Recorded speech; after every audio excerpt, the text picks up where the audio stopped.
याद होगा कि प्रधानमंत्री जी ने बहुत जोर शोर से कहा था पिंक रेवोल्यूशन। पिंक रेवोल्यूशन मतलब मांस के कारोबार पर पाबंदी। आपकी भावनाओं से खेलना देश के प्रधानमंत्री खूब अच्छी तरह से जानते हैं, लेकिन आज मैं आपको बहुत सारे ऐसे तथ्य बताऊंगा जो प्रधानमंत्री और भारतीय जनता पार्टी झूठ बोलती है। नमस्कार, मैं हूं संजय शर्मा, आप देख रहे हैं 4PM न्यूज नेटवर्क। असम सरकार ने बीफ पर पूरे तरीके से प्रतिबंध लगा दिया। कहा कि रेस्टोरेंट में खुले स्थान पर बीफ नहीं मिलेगा। असम के मुख्यमंत्री हेमंत बिस्वा शर्मा ने बाकायदा प्रेस कॉन्फ्रेंस करके इस बात की जानकारी दी। अब से पहले असम में मंदिर के आसपास गोमांस इस्तेमाल करने पर बीफ पर रोक थी, लेकिन नए कानून के बाद अब किसी भी सार्वजनिक स्थल पर बीफ की बिक्री, खरीद और इस्तेमाल पर पाबंदी है, खासकर होटल और रेस्टोरेंट में। असम की भारतीय जनता पार्टी सरकार के इस कदम के पीछे हाल ही में घटित कुछ राजनीतिक दांव पेच हैं। बात शुरू तब हुई जब असम कांग्रेस के नेता रकीबुल हुसैन ने एक गंभीर आरोप लगाया। हुसैन ने कहा कि असम में जब हाल ही में उपचुनाव हुए तब भाजपा ने रामगुरी नाम के इलाके में मुस्लिम मतदाताओं को बीफ पार्टी दी। इस आरोप के बाद हेमंत बिस्वा शर्मा ने पहले ऐलान किया कि कांग्रेस के नेता अगर चिट्ठी लिख कर दें तो वो राज्य में बीफ बैन कर देंगे, बीफ पर प्रतिबंध लगा देंगे। मगर सोशल मीडिया के इस दौर में जब हर जगह की खबरें हर जगह पसरी रहती हैं, तो भारतीय जनता पार्टी ने हिंदुत्व एजेंडे को भुनाने की सोची। बाकी नॉर्थ ईस्ट इलाकों की तरह असम में भी बीफ खाना संस्कृति और खान पान का हिस्सा रहा है, चाहे लोग किसी भी धर्म के हों, और हो सकता है कि ये बीफ बैन असम की जनता को नागवार गुजरे, लेकिन हेमंत बिस्वा शर्मा मोदी की जगह लेना चाहते हैं, योगी आदित्यनाथ से आगे बढ़ना चाहते हैं आग लगाने में, इसीलिए वो इस रणनीति पर उतर रहा है। असम की जनता को भले परेशानी हो, लेकिन पूरे देश में चलाए जा रहे हिंदुत्व और हिंदू राष्ट्र के एजेंडे को आगे बढ़ाने में ये भारतीय जनता पार्टी की जरूर मदद करेगा। आज की रिपोर्ट में समझते हैं कि असम का ये बीफ प्रतिबंध क्या एक राजनीतिक एजेंडा है या फिर भारतीय जनता पार्टी के मन में गाय के प्रति एक सच्ची श्रद्धा उमड़ आई है। 1911 से समय समय पर हमारे देश में लाइव स्टॉक सेंसस होती रही है, यानी पशुओं की गिनती। आखिरी बार ये गिनती 2019 में हुई, जो इस तरह की 20वीं सेंसस थी। इसमें गाय की गिनती अलग से तो नहीं है, लेकिन मिल्क एनिमल यानी दूध देने वाली गाय और भैंस मिलाकर 12.5 करोड़ है, और इसमें केवल गाय 1.5 करोड़ है। आप समझ सकते हैं कि बाकी सारी भैंस हैं, यानी गाय भैंस से 10 गुना कम है।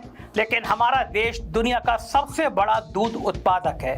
इससे यह बात तो साफ है कि पूरी दुनिया का 24% दूध उत्पादन जो भारत करता है, उसका असली श्रेय भैंस को जाता है। और हमारा देश गौ प्रधान देश ना होकर भैंस पर ज़्यादा निर्भर है। हालांकि हमारे आगे एक तस्वीर बनाई जाती है घर के आंगन में खड़ी गाय की। बचपन से हम इस तस्वीर को देखते आए हैं, परिवार को अपने समझने वाली गाय की। पता नहीं भैंस ने किसका क्या बिगाड़ा, शायद अपने आकार और रंग की वजह से वो राजनीतिक औजार बनने के लिए या श्रद्धा के लिए ठीक नहीं मानी गई। अगर बात कृष्ण भगवान और उनके गाय प्रेम की हो या समुद्र मंथन से निकली कामधेनु की हो, तो इस तरह तो पुराणों में भी भैंस की भी इज्जत है। भैंसा यमराज का वाहन है, लेकिन इस देश को सबसे बड़ा दूध उत्पादक बनाने के बाद बेचारी भैंस और उसके वंश यमराज की बलि चढ़ाते हैं, यानी उन्हें मीट के लिए मार दिया जाता है। भारत पूरी दुनिया में कैरा बीफ का सबसे बड़ा एक्सपोर्टर है। भैंस के मीट को कैरा बीफ बोला जाता है। मोदी जी के पिछले 10 सालों में ये उत्पादन गजब बढ़ा है। ये उत्पादन 1500 मैट्रिक टन के आसपास रहा है और भारत मीट के कारोबार में नंबर 1 बना है। थैंक यू मोदी जी, कम से कम आपने मीट में तो भारत को 1 नंबर पे पहुंचा दिया। अब आप कहेंगे कि बात गाय की थी, मैं भैंस को बीच में क्यों ले आया?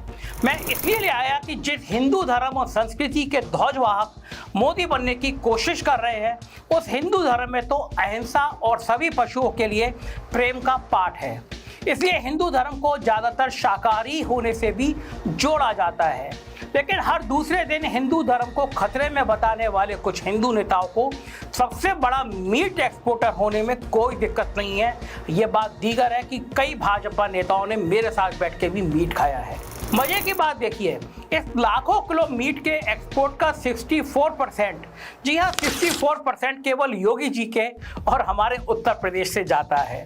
समझ गए ना आप। वो मजेदार किस्सा बताता हूँ। लुलु मॉल खुला लखनऊ में और उसके बाद प्रधानमंत्री कार्यालय से कहा गया कि योगी जी को उसका उद्घाटन कराना है। चांस की बात थी, तब बकरीद थी और जैसा हर बार होता है बकरीद पे कई सारे लोग भक्त निकल आते हैं और बताने लगते हैं कि कितना गलत है बकरे को काटना, भैंसे को काटना।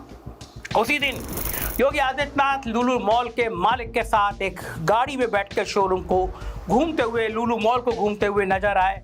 तब लोगों ने कहा कि लुलु मॉल के मालिक के तो उत्तर प्रदेश में कई स्लॉटर हाउस है, मतलब लाखों जानवर रोज काटते हैं, उनके संयोगी क्यों घूम रहे हैं। छत्तीसगढ़ इकलौता ऐसा राज्य है जहां गोवंश के साथ साथ भैंस के मांस पर भी प्रतिबंध लगा है।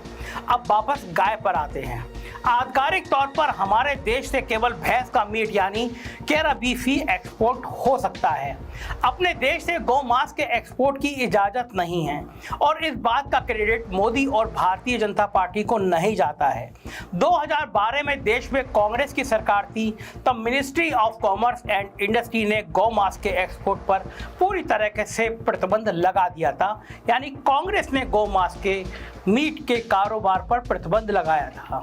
2016 में जब भाजपा की नवनिर्मित सरकार से इसके बारे में सवाल पूछा गया, तब यह जानकारी दी गई कि आईटीसी 2012 शेड्यूल 2 के अनुसार गौ मांस के एक्सपोर्ट पर प्रतिबंध है।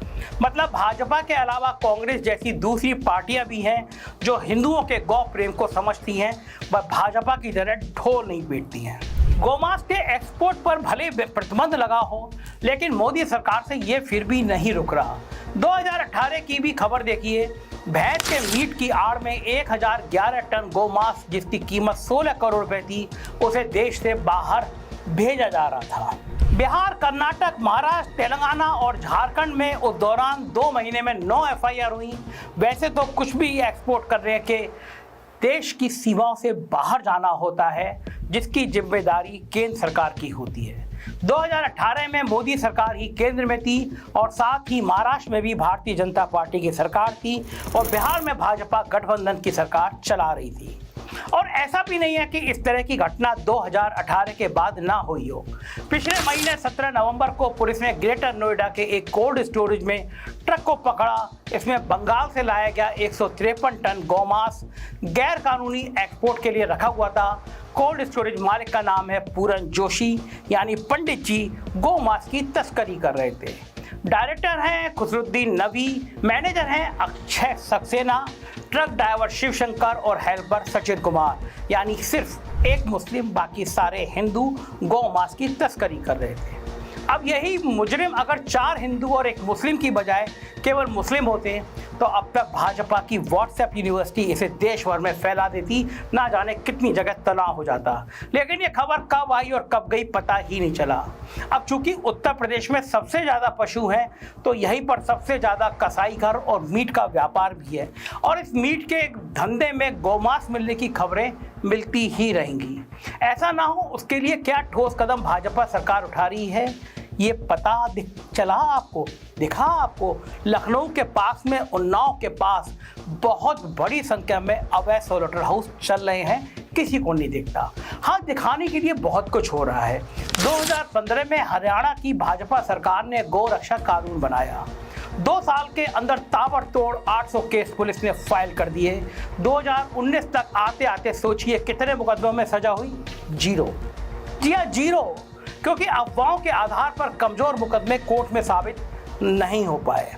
लेकिन गौ माता को बचाने के नाम पर किसी एक गरीब मुसलमान की बलि जरूर दे दी जाती है, और वो भी बस शक के बिना पर। 2015 में उत्तर प्रदेश के दादरी में अखलाक के घर से उसको निकाल कर मार दिया गया। बाद में कोर्ट में उत्तर प्रदेश सरकार ने कहा कि अखलाक के पास बीफ था ही नहीं, मटन था। लेकिन इतना कह देने भर से जो मार दिया गया वो तो लौट कर नहीं आएगा। कुछ महीने पहले हरियाणा में एक बंगाली मजदूर को बीफ खाने के नाम पर मार दिया गया। 2 महीने बाद पता चला कि उसके पास बीफ था ही नहीं। अब सोचिए, गोरक्षा का झंडा उठाने वाले हिंदुत्व संगठन कभी फैक्ट्रियों पर तो रेड नहीं मारते जहां हजारों किलो गोमांस मिल जाता है, बस राजनीति के लिए कोई गरीब अखलाक या अंसारी रोड पर घेर कर मार दिया जाता है। 2010 से 2017 तक देश में गाय के नाम पर हुई हिंसा में 63 मुकदमे हुए, जिसमें से 97% यानी 61 मामले 2014 में आई मोदी सरकार के बाद हुए। साथ में पता चला कि 52% यानी आधे से ज़्यादा मामले सिर्फ अफवाह पर आधारित थे। भारतीय जनता पार्टी के शासन वाले राज्यों में 63 में से 32 मामले हुए।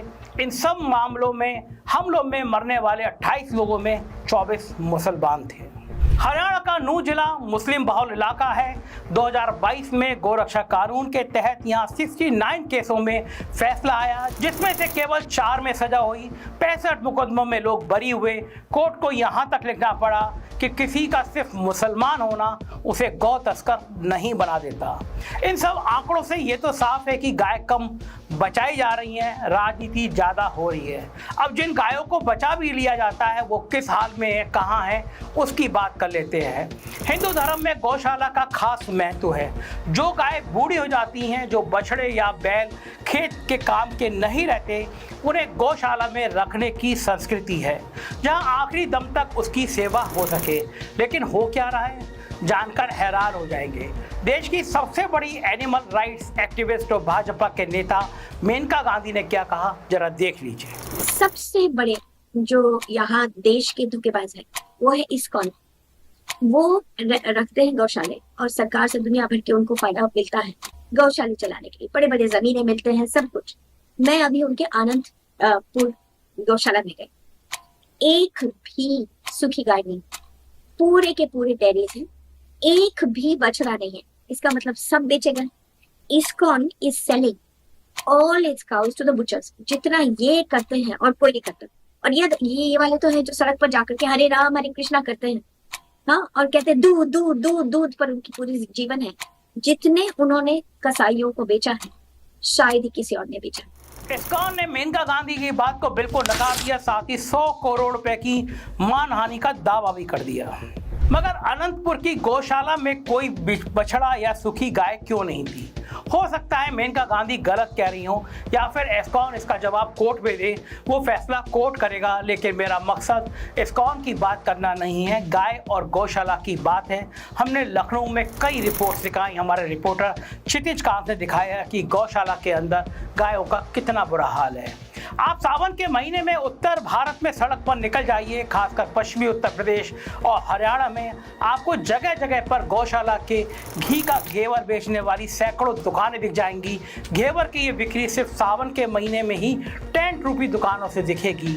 सवाल यह है कि जब गौशाला का मकसद बीमार, बूढ़ी और सूखी गाय को रखना है, तो गौशाला में हजारों किलो घेवर बनाने के लिए दूध और घी कहाँ से आ रहा है? क्या सच में गौशालाओं में बीमार गायों की तीमारदारी हो रही है या फिर कुछ गौशालाओं में डेयरी का रूप ले लिया है? ये जांच का विषय है। मगर कोई जांच पड़ताल या सच्ची गौरक्षा तब हो जब राजनीति से फुर्सत मिले। लेकिन सिर्फ मेजबानी वादों ने जिस तरह मां का दर्जा पाने वाली गंगा और यमुना नदी का हाल बेहाल कर दिया है, उसी तरह माता कहीं जाने वाली गाय घरों से निकलकर सड़क पर धूल खाने के लिए मजबूर हैं। पशुओं की जनगणना के आंकड़े एक बार फिर से देखते हैं। आखिरी बिंदु बताता है कि देश में 1 करोड़ 53 लाख कुत्ते गलियों में घूम रहे हैं, 1 करोड़ 53 लाख, और लगभग 50 लाख कैटल यानी मवेशी, 50 लाख मवेशी। आप और मैं जानते हैं कि देश भर की सड़कों पर कुत्ते के अलावा कौन सा मवेशी मारा मारा घूम रहा है, वो है गाय। हरियाणा के आंकड़े बात को दोहरा देते हैं। 2014 से 2023 के बीच सिर्फ हरियाणा में सड़क पर घूमने वाले मवेशी 2.25 लाख से बढ़कर 5 लाख हो गए। इनको सड़क से बचाने के लिए गौशाला बढ़ाकर 250 से 700 हो गई। हरियाणा गौ सेवा आयोग ने एक साल में केवल 25 करोड़ रुपए की धनराशि 562 गौशालाओं में बांटी, जहां 4,52,000 गोवंश है, यानी हर गाय या उसके बछड़े के लिए 600 रुपया। अब सोचिए, हिंदू धर्म बढ़ाने वाली और गाय माता बचाने वाली भाजपा की सरकार गाय के चारे और स्वास्थ्य के लिए बस 600 रुपये दे पाई। इसलिए भूखी प्यासी गाय सड़कों पर है। सड़कों पर घूमने वाली गाय से भाजपा को तकलीफ नहीं है। भाजपा अपने अंधभक्तों के जरिए इसे गाय को खाना देकर पुण्य कमाने की डोर स्टॉप सुविधा साबित करने को उतारू है। आपको कहीं नहीं जाना, सड़क पर गाड़ी का शीशा नीचे कीजिए और एक रोटी गाय को खिलाकर पुण्य कमा लीजिए। लेकिन इस झूठे पुण्य के चक्कर में गाय पर क्या बीत रही है कोई देख नहीं रहा। मध्य प्रदेश में गौरक्षा के लिए सख्त कानून है, लेकिन उसके हाईवे के बड़े शहरों पर यानी 6 शहरों पर हाईवे पर अगस्त में केवल 1 महीने में 93 गाय एक्सीडेंट से मर गई और 295 घायल हो गई। अब इस गौ हत्या के लिए गाड़ी चलाने वाला कम और सरकार ज्यादा जिम्मेदार है। कई लोग भी एक्सीडेंट में मारे गए हैं, क्योंकि सड़क गाड़ियों के लिए है, गाय के लिए नहीं। गायों के लिए घर, अस्पताल और गौशाला होनी चाहिए, ना कि सड़क। इसी तरह भाजपा की हरियाणा सरकार के पिछले 5 सालों में 3383 एक्सीडेंट सड़क पर मवेशियों की वजह से हुए, जिसमें से 900 से ज्यादा लोगों की जान चली गई और 3000 को चोट आई। यह आंकड़े खुद एनिमल हस्बेंड्री के मंत्री ने विधानसभा के पटल पर दिए। उत्तर प्रदेश की हालत इससे भी खराब है। असम से लेकर मध्य प्रदेश, राजस्थान, उत्तर प्रदेश, हरियाणा समेत 8 राज्य और 3 यूनियन टेरिटरी में गौ हत्या पर पूरे तरीके से प्रतिबंध है। इसको लेकर केंद्र का कोई कानून नहीं है। उत्तर पूर्व के 6 राज्य के अलावा बंगाल, केरल, सिक्किम और लक्षद्वीप में गौ मांस पर प्रतिबंध नहीं है। कुछ राज्यों में आंशिक प्रतिबंध है। लेकिन आज की रिपोर्ट से ये तो साफ है कि जो राज्य अपनी संस्कृति और खान पान का हवाला देकर गाय को पूजने नहीं मानते, उनके पास तो गलत या सही लेकिन उनका कारण है। लेकिन जो राज्य और उनकी सरकारें, जो ज़्यादातर भाजपा की सरकारें हैं, जहां कागजों पर तो गाय बचाई जा रही है लेकिन हकीकत में उसकी हालत बहुत ख़राब है। बीमार, बूढ़ी, सूखी गायों का कोई रखवाला नहीं है। वो शहर की सड़कों पर लाचार घूम रही हैं और जब इस दुर्गति से निजात पाकर दम भी तोड़ दे तो वहाँ भी सम्मान नहीं है। मुर्दा गाय को हैंडल करने का वैज्ञानिक तरीका उसे नमक और केमिकल के साथ दफनाना बताया गया है। हरियाणा और मध्य प्रदेश में इसे समाधि स्कीम का नाम दिया गया है। बाकायदा कानूनी तरीका है कि किस तरह कितना गहरा गड्ढा खोदकर दफनाया जाए, मगर ये सम्मान भी हकीकत में कम, कागज पर ज़्यादा दिखाई पड़ता है। आपने लखनऊ के फरीदाबाद की हाल में 2022 की घटना है, जहाँ खुले मैदान में मुर्दा गायों के लिए गौशाला सड़ने के लिए छोड़ देती थी, कुत्ते और पक्षियों के लिए नोचे जाने के लिए, और गंद दूर तक उसकी स्मेल फैल जाती थी। ऐसा 7-8 सालों से चल रहा है। हमने उत्तर प्रदेश के लखनऊ की भी कई गौशालाओं की ऐसी तस्वीर दिखाई, मगर फरीदाबाद की 2023 की खबर देखिए। उत्तर प्रदेश के कासगंज में गायों के मृत शरीर सरकारी गौशालाओं के सामने ही पड़े थे। और अब कल की खबर देखिए, नारकी दोकल स्थित गौशाला में मृत गाय का अंतिम संस्कार करने की बजाय आरआरसी सेंटर के पीछे गड्ढे में फेंकवाने का काम किया जा रहा था। खबर में आगे यह भी है कि इसकी सूचना पाकर वहां के बजरंग दल के अध्यक्ष मौके पर पहुंचे। अब सोचिए, जनता ने अपना वोट योगी को दिया है या बजरंग दल को, लेकिन बजरंग दल के पहुंचने पर सनसनी और राजनीति होती है। गाय की असली रक्षा तो कानून और प्रशासन के पालन से ही होती है, ये बात कोई समझता नहीं है। गौवंश के साथ फोटो खिंचवाने वाले योगी और मोदी के राज में कब गायों को सड़कों पर बेसहारा और बेबस होना रुकेगा, कब एक्सीडेंट से गायों का मरना रुकेगा और कब मरी हुई गायों का अपमान रुकेगा, ये अभी देखना बाकी है। या फिर बस हमेशा की तरह वोट बैंक की राजनीति होती रहेगी, गाय माता सच्ची श्रद्धा और प्यार से दूर रहेगी, ये देखने और सोचने का विषय है। अब इन सारे आंकड़ों के बाद प्रैक्टिकल बात भी करता हूँ। जब योगी सरकार बनी तो मुझे यकीन था कि उत्तर प्रदेश के मॉल में मैं घुसूंगा, सामने बड़ा बोर्ड लगा होगा, दुकान खुली होगी कि यहाँ गौमूत्र गाय का दूध मिलता है। लेकिन उत्तर प्रदेश की राजधानी लखनऊ के मॉल में गौमूत्र और गाय के दूध की दुकानें तो नहीं खुली, शराब की दुकानें पहली बार मॉल में जरूर खुल गई। बड़ा सवाल भी यह है कि केंद्र सरकार अध्यादेश क्यों नहीं ले आती कि पूरे देश में गाय को मां का दर्जा दिया जाएगा और किसी भी राज्य में गाय को काटने की अनुमति नहीं मिलेगी। आपको किरण रिजिजू का एक विवादित बयान याद होगा, जिसमें वो बीफ पार्टी की वकालत करते हुए कहते हैं कि मैं बीफ खाता हूँ। बहुत विवाद भी हुआ था। तो क्या फिर गाय के लिए सेवा करना, गाय के नाम पर राजनीति करना है या कुछ और? मुझे ज़रूर बताइएगा। कैसी लगी रिपोर्ट ये भी बताइएगा। चैनल को सब्सक्राइब और ज्वाइन करिएगा। शुक्रिया, थैंक यू।